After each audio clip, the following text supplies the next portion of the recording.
Si votre Église fait ces 4 choses, vous devez fuir, vous devez partir immédiatement.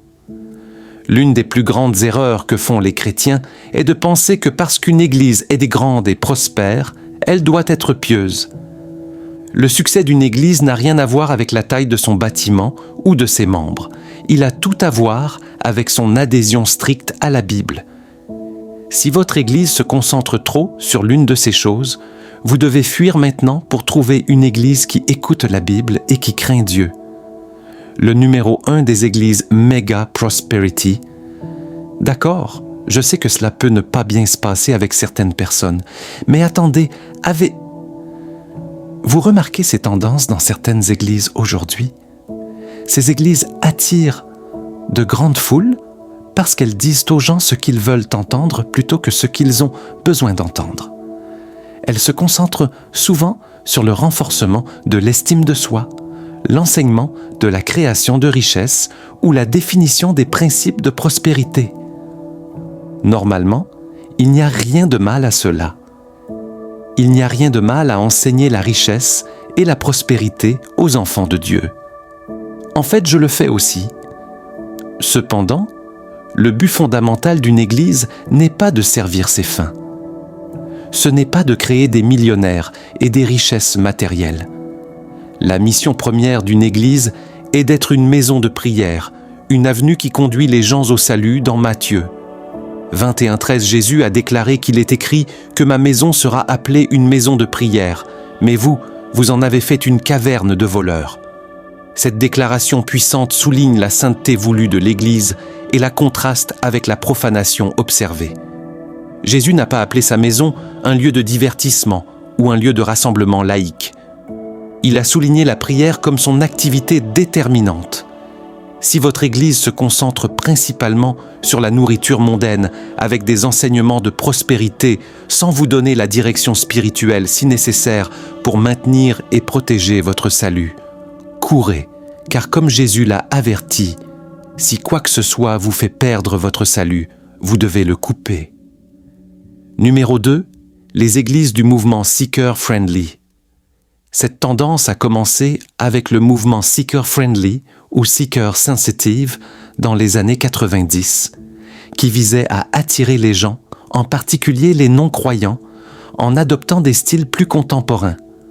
Leur devise est de dire et de faire n'importe quoi pour attirer les gens dans l'Église, mais ils compromettent l'intégrité et la valeur de l'Église dans le processus. Ce mouvement persiste aujourd'hui. Les églises ou amis des chercheurs s'efforcent d'être pertinentes, en particulier pour les jeunes publics, ce qui signifie que leur approche reflète souvent les tendances sociétales actuelles. En conséquence, ces églises se transforment. Français dans quelque chose ressemblant à des lieux de divertissement plutôt que des maisons de prière. Avez-vous déjà remarqué que chaque fois qu'une célébrité prétend être chrétienne, des groupes d'églises et de chrétiens font automatiquement de cet individu l'affiche du christianisme? Pourquoi? Parce que ces églises ont un fort désir de devenir comme le monde pour être aimées et célébrées. Ces églises commencent à avoir peur de parler de questions controversées du monde comme la fornication, l'homosexualité, la criminalité et autres. De nombreuses églises modernes sont si désespérées d'être acceptées et aimées par le monde qu'elles sont désireuses d'être associées à des personnalités célèbres. Cependant, la norme du christianisme ne devrait pas être les célébrités, mais Jésus-Christ. Il est celui que nous devrions aspirer à ressembler et à regarder, pas les célébrités. Si c'est ce que fait votre Église, courez, courez et courez, jusqu'à ce que vous trouviez une Église craignant Dieu dont l'encre est sur Jésus numéro 3. Le culte dangereux des pasteurs. J'ai dit auparavant qu'il est mal pour les églises de faire des célébrités l'encre de l'évangélisation. Mais certaines font encore pire, elles transforment leurs pasteurs en célébrités et en objets de culte. Malheureusement, nous vivons dans un monde de culture de célébrité, et cela s'est infiltré dans les pasteurs. Maintenant, vous entendez même le terme « pasteur célèbre ». Humains, les êtres ont tendance à vouloir des idoles pour mettre les gens sur un piédestal. Et c'est ainsi que l'adoration pastorale commence au moment où vous vous retrouvez à adorer un homme au lieu du Seigneur Jésus-Christ. Vous vous dirigez vers un chemin dangereux. Votre foi s'enracine dans une personne et non dans le Seigneur Jésus-Christ. Le danger du pastorat de célébrité est que la congrégation commence à les admirer au lieu de regarder Dieu. Les membres ignorent la véritable révélation personnelle pour des pasteurs édulcorés qui conseillent aux femmes de vénérer les pasteurs comme des demi-dieux alors qu'ils manquent de respect à leur propre mari. Les hommes refusent d'écouter la sagesse de la parole de Dieu et de diriger leur foyer, mais ils s'appuient plutôt sur l'absolu, le diktat de leur pasteur dont les objectifs sont souvent en opposition à la volonté de Dieu. Il y a une autre raison pour laquelle c'est encore plus dangereux. Avec l'aide des médias sociaux et d'autres outils médiatiques, cette nouvelle génération de méga-églises est devenue si puissante que nous n'en avons jamais vu auparavant dans l'histoire. Les pasteurs peuvent avoir des méga-églises et même avoir des centaines de milliers de personnes qui regardent leur contenu en ligne, ce qui leur donne un pouvoir et une influence énormes. Les membres enlèvent leurs vêtements sur le sol pour former un tapis rouge pour leur pasteur. Certains pleurent ouvertement, juste en regardant leur pasteur. Aucun homme ne mérite une telle adulation. Aucun homme ne peut s'approprier la gloire de Dieu sans répercussion. Si c'est votre pasteur, dirigez le numéro 4. Églises qui redéfinissent le péché. Les églises changent devenant plus mondaines, plus tolérantes au péché et plus inclusives de modes de vie contraires à la parole de Dieu. Certaines églises se transforment en centres communautaires, mondains. Concerts avec un verset biblique mentionné ici et là. Lieux de rassemblement politique ou champs de bataille pour les guerres culturelles et les idéologies. Elles deviennent des repères de voleurs, où les pasteurs célèbres peuvent vous mentir en face en vous disant de leur donner votre argent, à tel point que ces églises sont vraiment des repères de voleurs. Affirmation de Jésus sur le but de l'Église. Il est également remarquable de manière intrigante et intéressante que Jésus n'ait pas fait référence à sa maison comme une maison de prédication malgré l'importance de la parole, ni une maison de musique malgré l'élévation qu'elle procure. L'omission est frappante et intentionnelle. Il a spécifié la prière comme l'activité déterminante, soulignant son importance sans précédent dans notre relation avec Dieu. Rien ne peut remplacer la prière, ni la lecture de la Bible, ni la mémorisation de la Bible, ni la prédication de la parole, ni le chant de prière. La parole est une partie importante de l'Église, tout comme l'évangélisation. Mais si votre Église n'est pas une maison de prière, courez avant qu'il ne soit trop tard. De nombreuses églises modernes sont tellement occupées à essayer de ressembler au monde, tellement occupées à essayer de plaire au monde, qu'elles deviennent de plus en plus mondaines. Il existe maintenant des églises où l'on ne peut pas distinguer si l'on est à un concert de rock ou à un service religieux. Nous vivons à une époque où les gens prétendent être chrétiens, mais portent des tenues à l'église qui conviennent mieux à une boîte de nuit qu'à une église. Leurs vies sont exactement les mêmes que celles des non-croyants et pourtant ils prétendent être chrétiens. Ils prétendent être chrétiens, mais regardent des choses qu'un chrétien ne devrait pas regarder, vont dans des endroits où un chrétien ne devrait pas aller, se comportent d'une manière dont un chrétien ne devrait pas se comporter, portent des vêtements sensuels, écoutent et chantent de la musique sensuelle et parlent d'une manière dont un chrétien ne devrait pas parler. Une église qui donne la priorité à la pertinence terrestre risque de perdre sa concentration céleste. L'accent est mis sur la prière et l'intimité avec Dieu, dans Actes 4, 23 à 31, suite à l'arrestation de Pierre et Jean. La réponse immédiate n'était pas un sermon calculé ou une protestation organisée, mais plutôt la communauté s'est tournée vers la prière. Leur prière était puissante, unificatrice et démonstrative d'une profonde confiance dans la direction et l'intervention de Dieu dans toutes les situations dans lesquelles ces chrétiens se trouvaient. Ils ont prié lorsqu'ils étaient en difficulté. Ils ont prié lorsqu'ils étaient persécutés. Ils ont prié lorsqu'ils ont été confrontés à des difficultés pour choisir un remplaçant pour Judas. Ils ont prié lorsqu'ils avaient eu besoin de conseils et de direction. Ils ont prié lorsqu'ils étaient en prison. Ils ont prié lorsqu'ils étaient confrontés à un danger imminent. Ils ont prié lorsqu'ils étaient confrontés à la maladie. Ils ont prié lorsqu'ils avaient besoin de force et d'encouragement.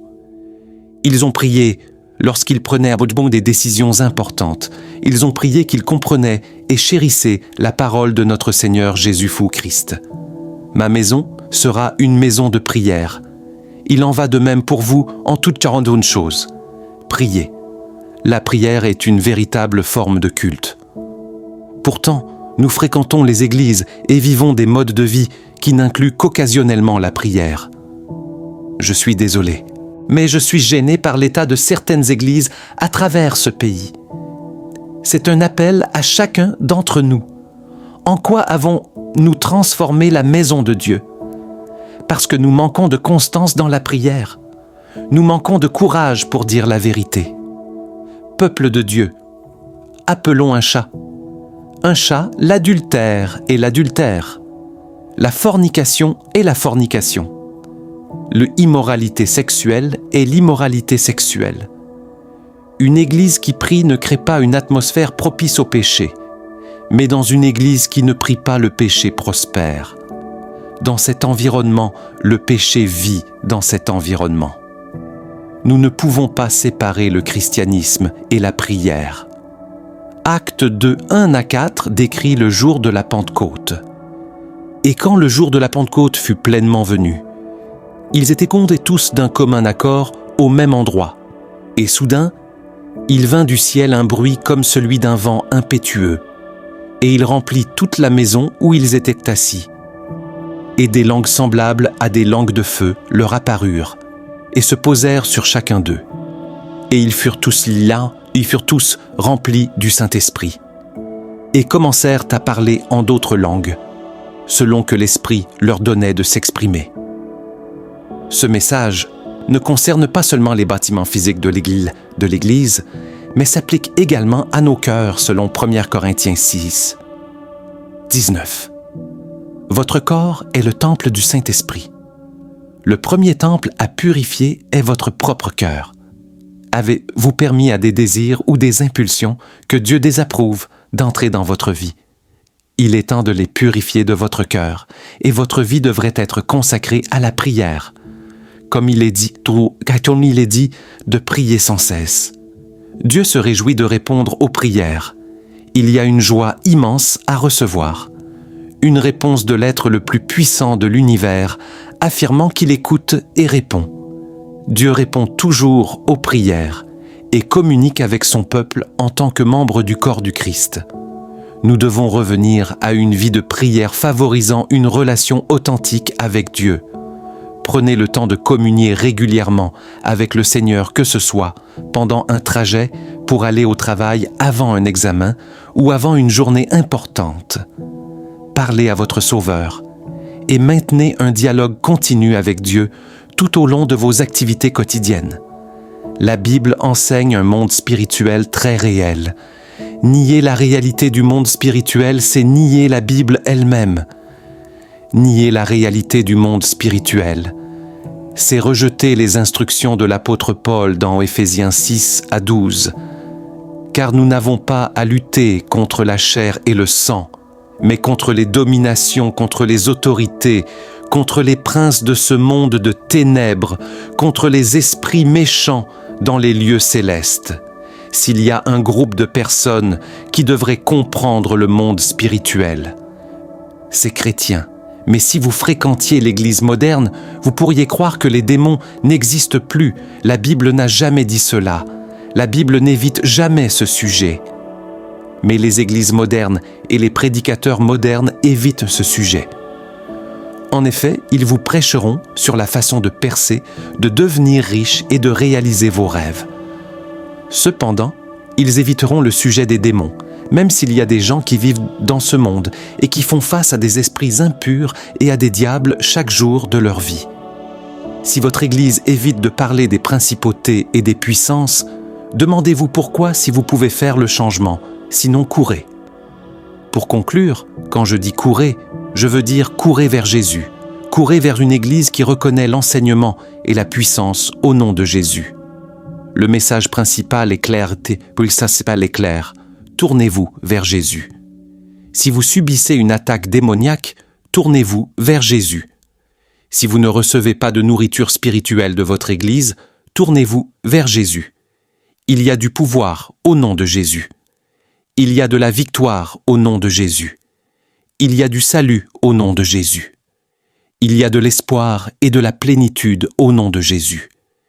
Il y a de la délivrance au nom de Jésus. Il y a de l'autorité au nom de Jésus. Il y a de la guérison au nom de Jésus. Il y a de la paix au nom de Jésus. Il y a la rédemption au nom de Jésus. Il y a le refuge au nom de Jésus. Il y a la lumière au nom de Jésus. Il y a la liberté au nom de Jésus. Il y a la force au nom de Jésus. Il y a la grâce au nom de Jésus. Il y a la vie éternelle au nom de Jésus. Bien-aimés, restaurons la sainteté de l'Église en tant que maison de prière. Enracinons nos vies dans une foi authentique et obéissante. Recherchons constamment la direction de Dieu par la prière et la puissance de sa parole. Merci d'avoir regardé. N'oubliez pas de vous abonner à cette chaîne et d'aimer cette vidéo. Cliquez sur l'icône de notification en forme de cloche pour obtenir plus de vidéos comme celle-ci de ma part. Faites votre part dans la mission évangélique du Christ en partageant cette vidéo avec tous ceux que vous désirez pour leur salut. Que Dieu vous